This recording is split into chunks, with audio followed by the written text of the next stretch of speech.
Primero vamos al Señor en oración.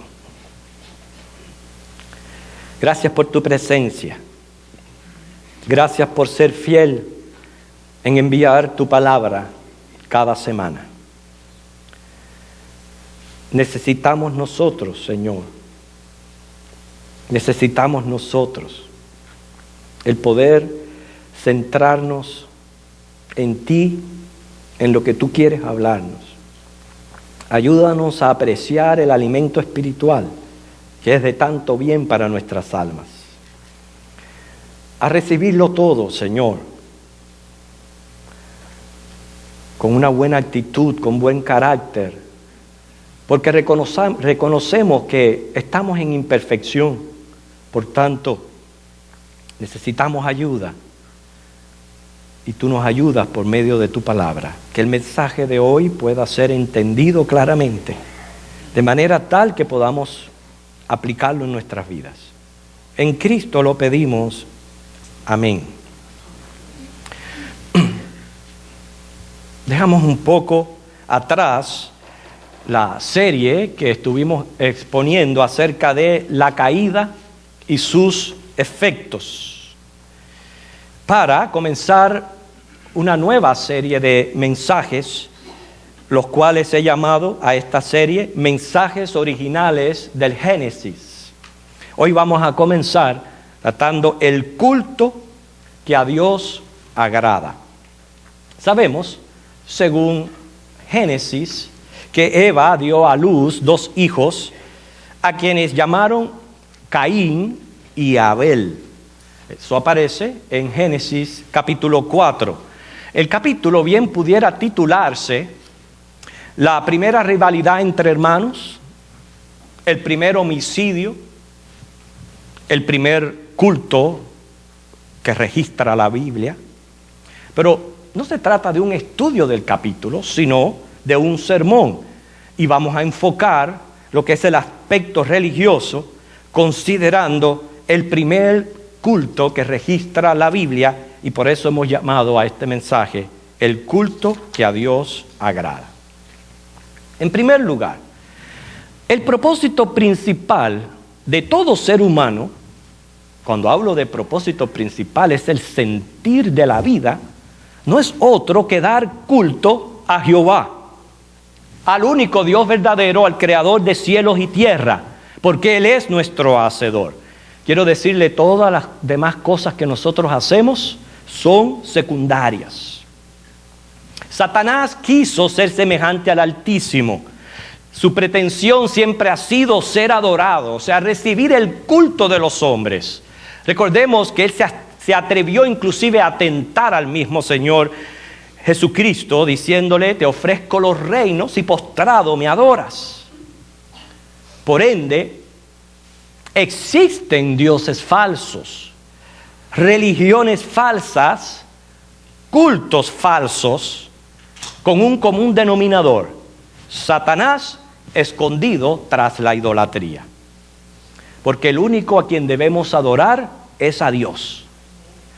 El único camino al Padre, y la Biblia presenta que es la única verdad y la vida, es Jesucristo. Por ende, el cristianismo es la única religión verdadera. Jesucristo con su cuerpo ha abierto acceso directo al lugar santísimo para que ahora nosotros como creyentes podamos acercarnos con fe, con confianza, con santidad y fidelidad. Leamos esta verdad aquí en Hebreos capítulo 10, versículos 19 al 25. Así que, hermanos, teniendo libertad para entrar en el lugar santísimo por la sangre de Jesucristo, por el camino nuevo y vivo que Él nos abrió a través del velo, esto es, de su carne, y teniendo un gran sacerdote sobre la casa de Dios, acerquémonos con corazón sincero, en plena certidumbre de fe, purificados los corazones de mala conciencia, lavados los cuerpos con agua pura. Mantengamos firme, sin fluctuar, la profesión de nuestra esperanza, porque fiel es el que prometió. Considerémonos unos a otros para estimularnos al amor y a las buenas obras, no dejando de congregarnos, como algunos tienen por costumbre, sino exhortándonos, y tanto más cuando veis que aquel día se acerca. Yo pienso, este mensaje ha venido muy oportuno, precisamente para un día como hoy, que ha sido amenazado continuamente por la lluvia. Así que, de paso, no es que les agradezca, me agrada de que estén aquí presentes en la casa del Señor. Y usted va a ver que al finalizar de este sermón, usted se va a sentir doblemente feliz de haber elegido hoy triunfar sobre todas esas telarañas que vienen a nuestra mente, que impiden que nos congreguemos. Al congregarnos, los cristianos le rendimos culto a Dios. He dicho, nuestro propósito principal es adorarle. Pero cuando hablamos del objetivo del culto en sí, no como persona, sino ese objetivo del culto es que Él sea glorificado, que Él reciba gloria, honra, honor y todo lo que es debido a su persona y a su nombre. El culto a Dios consiste de sacrificios, de alabanzas y ofrendas. Dice Deuteronomio 16:16. Ninguno se presentará delante de Jehová con las manos vacías. Cada uno con la ofrenda de su mano, conforme a la bendición que Jehová tu Dios te hubiere dado. Ahora, nuestros sacrificios y ofrendas, claro que tienen un carácter distinto al de la antigüedad. O en aquellos días, la persona tenía que edificar altar y luego ofrecer, sean animales, vegetales, frutas, harinas, vinos, ofrecerlo a Dios como olor fragante.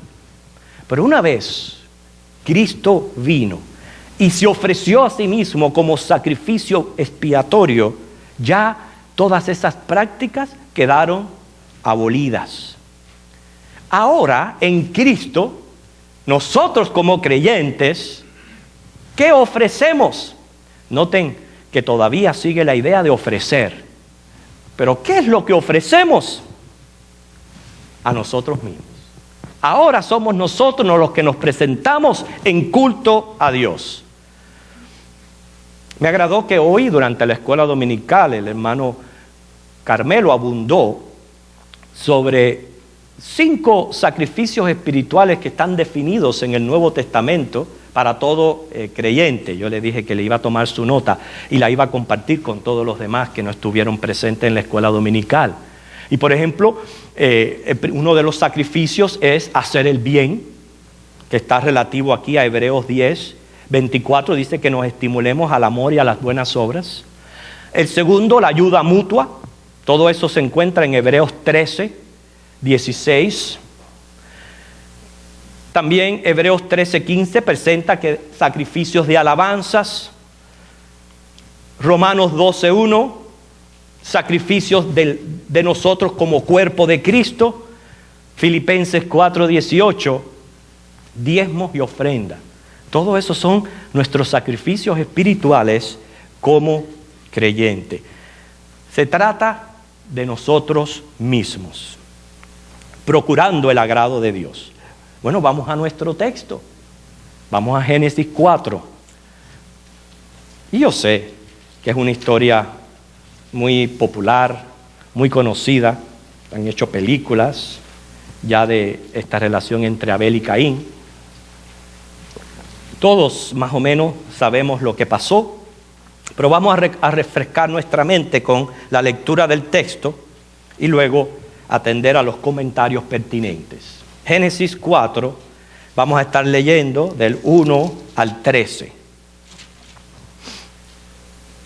Dice así: conoció Adán a su mujer Eva, la cual concibió y dio a luz a Caín, y dijo: por voluntad de Jehová he adquirido varón. Después dio a luz a su hermano Abel, y Abel fue pastor de ovejas, y Caín fue labrador de la tierra. Y aconteció, andando el tiempo, que Caín trajo del fruto de la tierra una ofrenda a Jehová.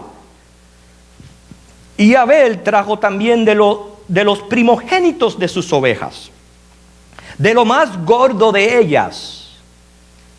Y miró Jehová con agrado a Abel y a su ofrenda. Pero no miró con agrado a Caín y a la ofrenda suya. Y se ensañó Caín en gran manera y decayó su semblante. Entonces Jehová dijo a Caín: ¿por qué te has ensañado? ¿Por qué ha decaído tu semblante? Si bien hicieres, ¿no serás enaltecido? Y si no hicieres bien, el pecado está a la puerta. Con todo esto, a ti será su deseo, y tú te enseñorearás de él. Y dijo Caín a su hermano Abel: salgamos al campo. Y aconteció que estando ellos en el campo, Caín se levantó contra su hermano Abel y lo mató. Y Jehová dijo a Caín: ¿dónde está Abel tu hermano? Y él respondió: no sé. ¿Soy yo acaso guarda de mi hermano? Y él le dijo: ¿qué has hecho? La voz de la sangre de tu hermano clama a mí desde la tierra. Ahora, pues, maldito seas tú de la tierra, que abrió su boca para recibir de tu mano la sangre de tu hermano. Cuando labres la tierra, no te volverá a dar su fuerza. Errante y extranjero serás en la tierra. Y dijo Caín a Jehová: grande es mi castigo para ser soportado. Haciendo un consenso de lo que acabamos de leer, aquí vemos dos hermanos presentándose ante Jehová con una ofrenda en la mano. Uno es aceptado, el otro rechazado. Aún así, la misericordia de Dios se manifiesta dando oportunidad a Caín para que lo reconociera, para arrepentirse y convertirse. Le anima a que trate de hacer lo correcto.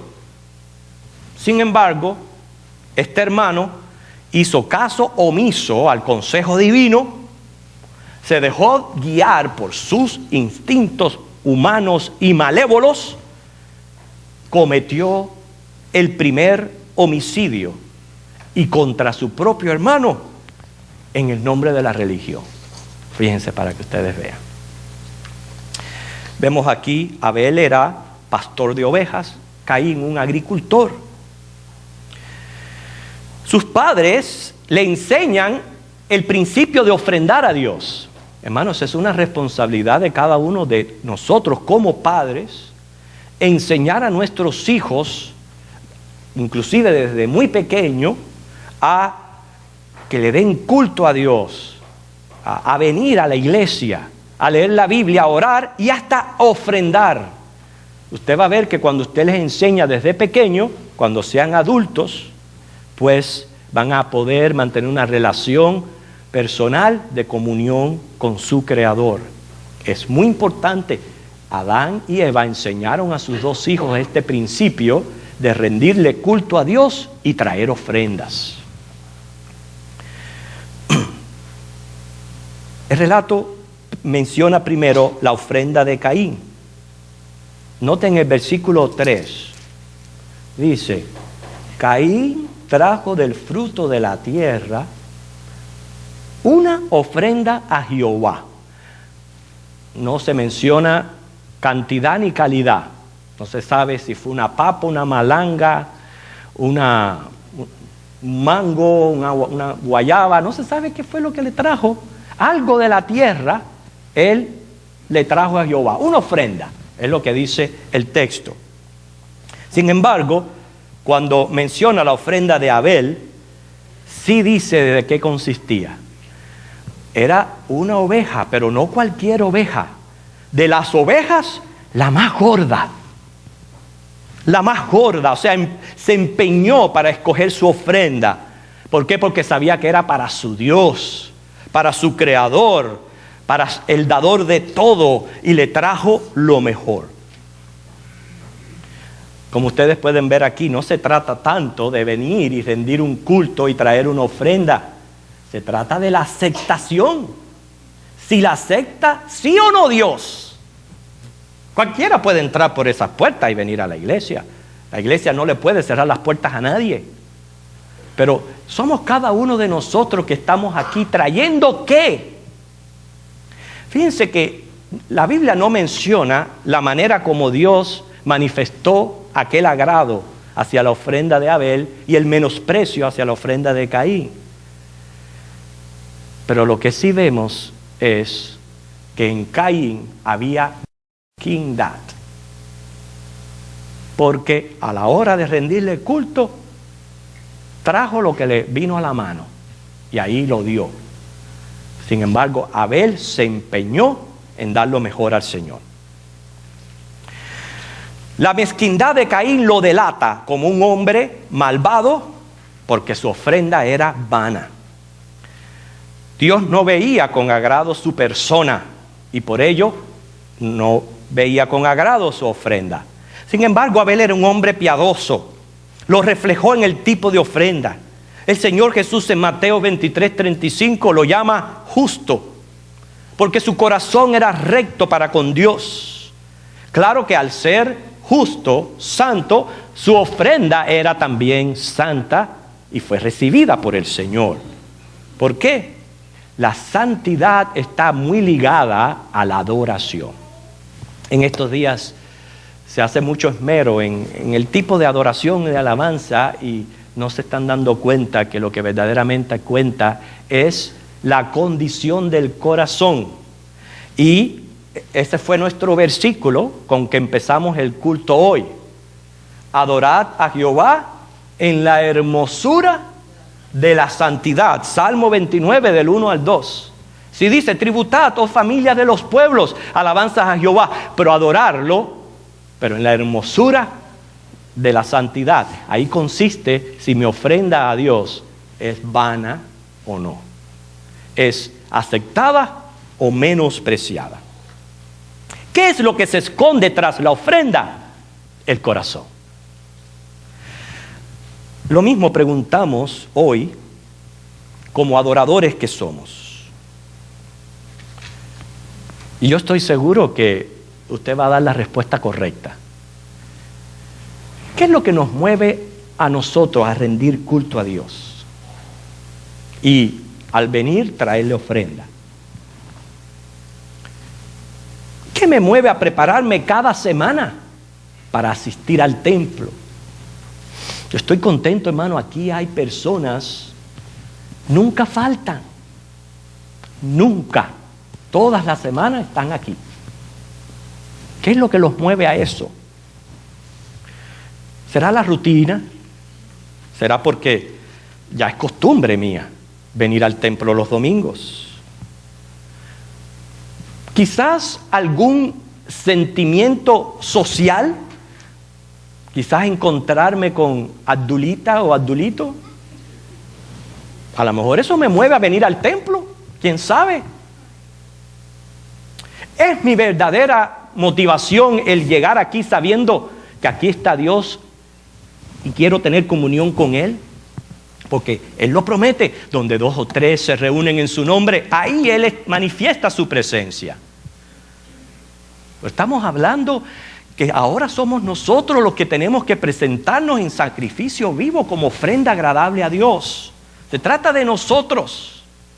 Entonces sigo preguntando, ¿cómo me condiciono en todo aspecto del ser? En mi vida espiritual, mi vida física, psicológica y emocionalmente. ¿Qué preparativos realizo de antemano cuando ya se va acercando el domingo?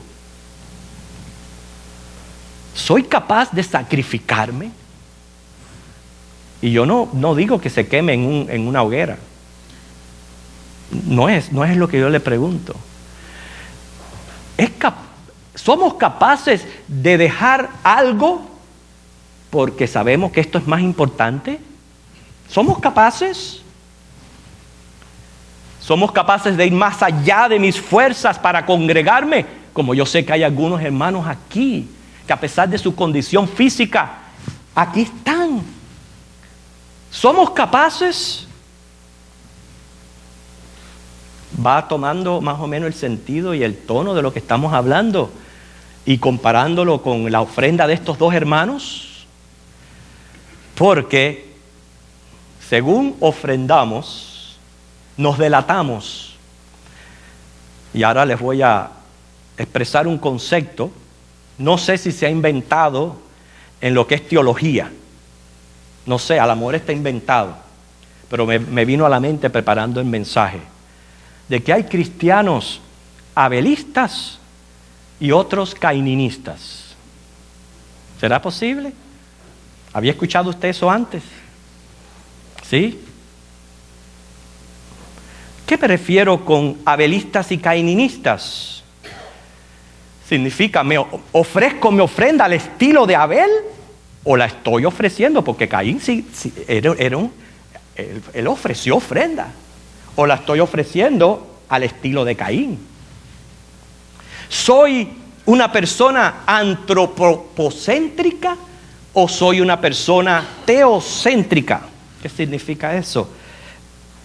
¿Estoy centrado en mí mismo como hombre, que eso es lo que significa antropo, o estoy centrado en Dios, lo que significa teo?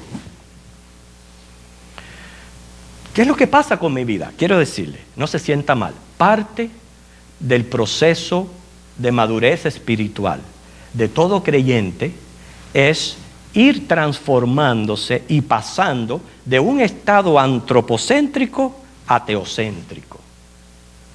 No se sienta mal, la mayoría de las personas que vienen a Cristo al principio vienen porque le están huyendo al infierno. Vienen por eso, porque le hablaron del infierno, y ¿quién va a querer ir al infierno? Pues entonces, usted ve que la mentalidad está centrada en él. Sin embargo, a medida que va pasando el tiempo, se da cuenta que verdaderamente tenemos que estar centrados en Dios. Y ahí vamos pasando del antropocentrismo al teocentrismo. Muchos de los cultos modernos definitivamente son antropocéntricos, porque lo que procuran es el agrado del hombre más que el de Dios.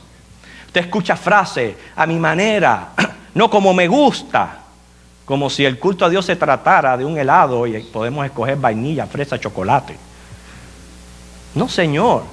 El culto tiene que estar centrado en Dios, en su persona, en sus atributos, justicia, amor y santidad. Por más que traten de justificarlo, hermanos, a Dios no se le puede dar todo tipo de música, lo siento. La música mundana y pagana, eso es lo que pertenece al mundo. Porque dice Santiago 4:4b, el que es amigo del mundo es enemigo de Dios. Y hay que considerar eso a la hora de rendirle culto a Dios. Hay que saber diferenciar lo santo de lo profano, discernir entre lo limpio y lo no limpio, dice Ezequiel 44:23. Eso es al rendirle culto, al traer ofrendas.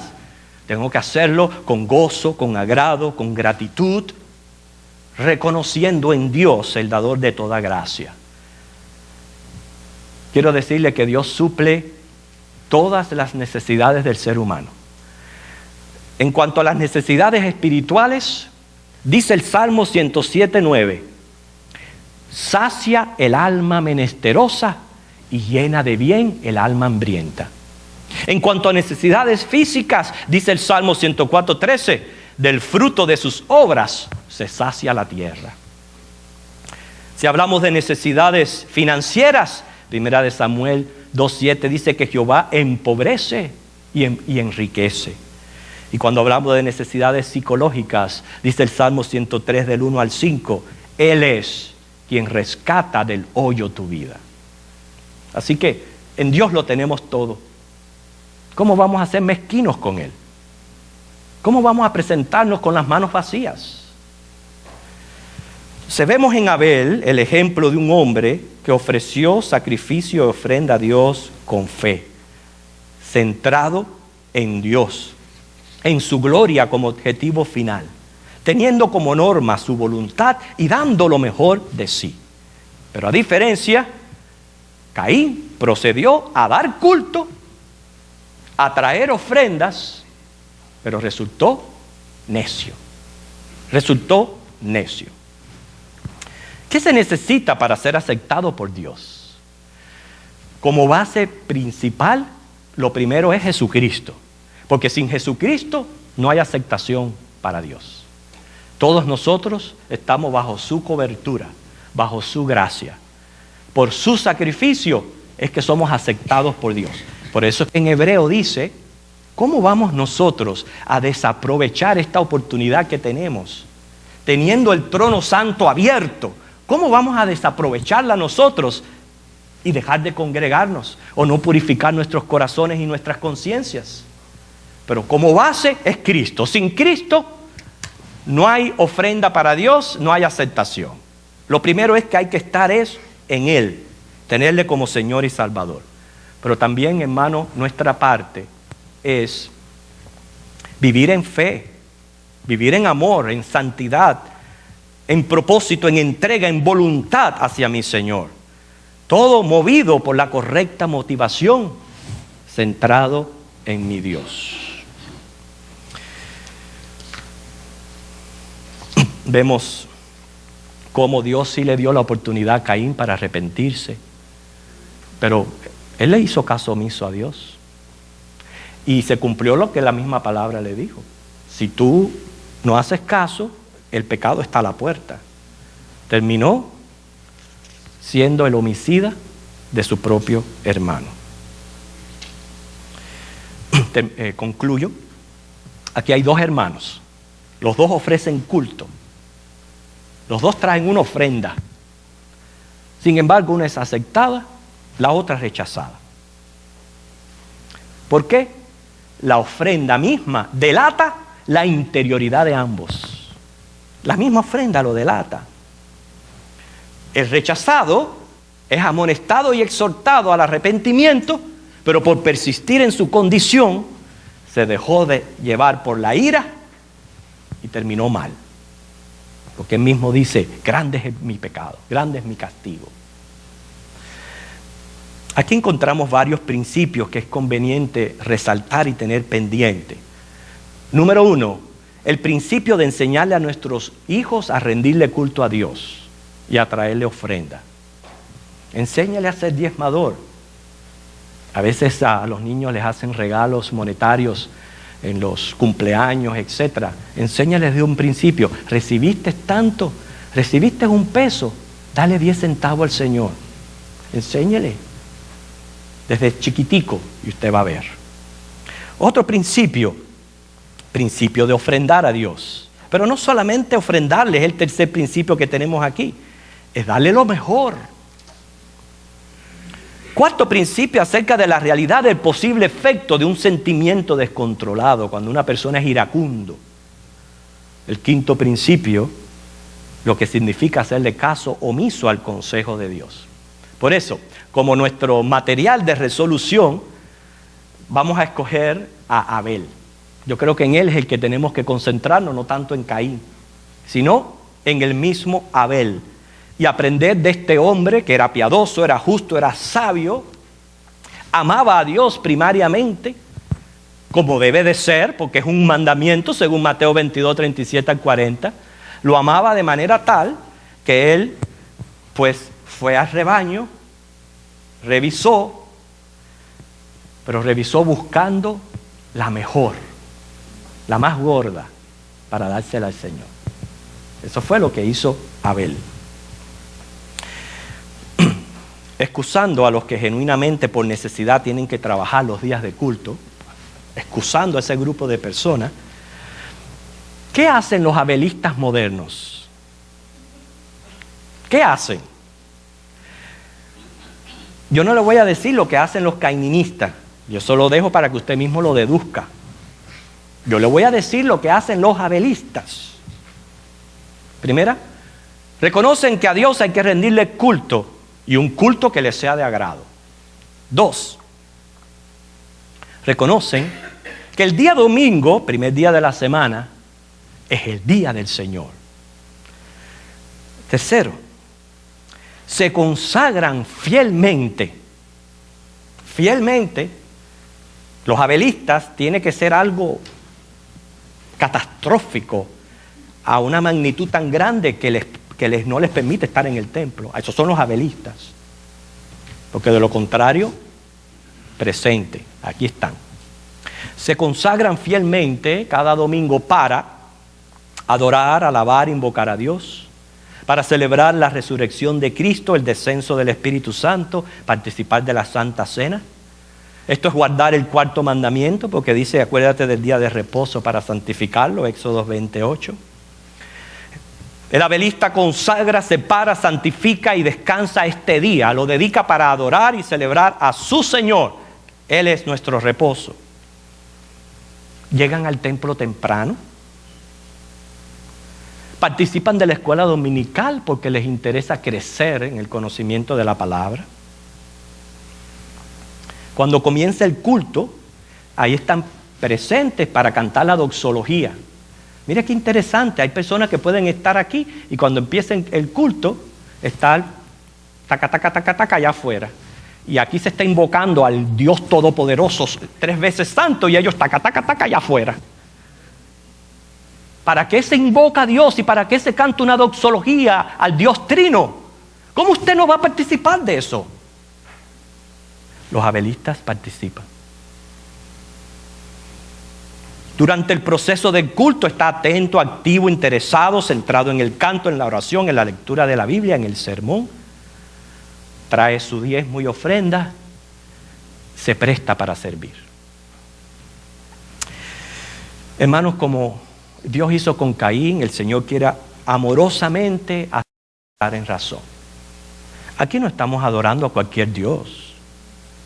¿Quién usted cree que es Dios?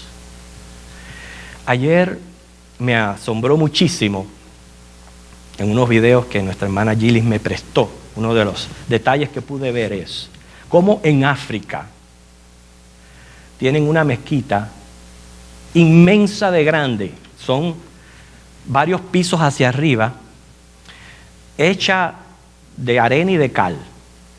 Y usted sabe que tienen que hacer todos los años, todo el pueblo involucrarse para repellarla, para que las lluvias, porque si no las lluvias la deshacen.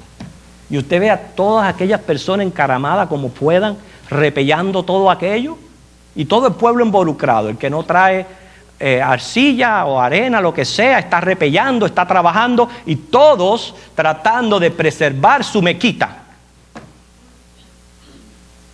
Entonces, el Señor hoy amorosamente quiere hacernos entrar en razón. Ya con esto voy a terminar, es mi último párrafo.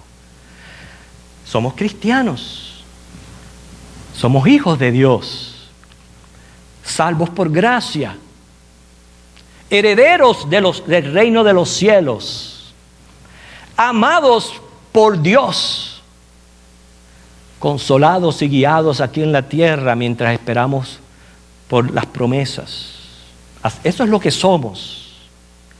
Entonces, les pregunto, ¿pudiéramos priorizar, acomodar, arreglar, planificar, ordenar la vida, el tiempo, mis energías, los recursos, arreglar un poquito la agenda, el itinerario de actividades, de manera tal que refleje prioridad en Dios? ¿Usted cree que pudiéramos hacer eso? Bueno, cada cual responda personalmente. Que el Señor les bendiga a través de este mensaje. Oremos. Te damos gracias, Señor, porque tal como tú hiciste con Caín, presentas ante nosotros la vida y la muerte. Presentas ante nosotros la humildad y el producto de la soberbia. Presentas a nosotros, Señor, lo que a ti te agrada y lo que a ti no te agrada. Primero, gracias, Jesucristo, por tu ofrenda hecha una sola vez y para siempre por nuestros pecados.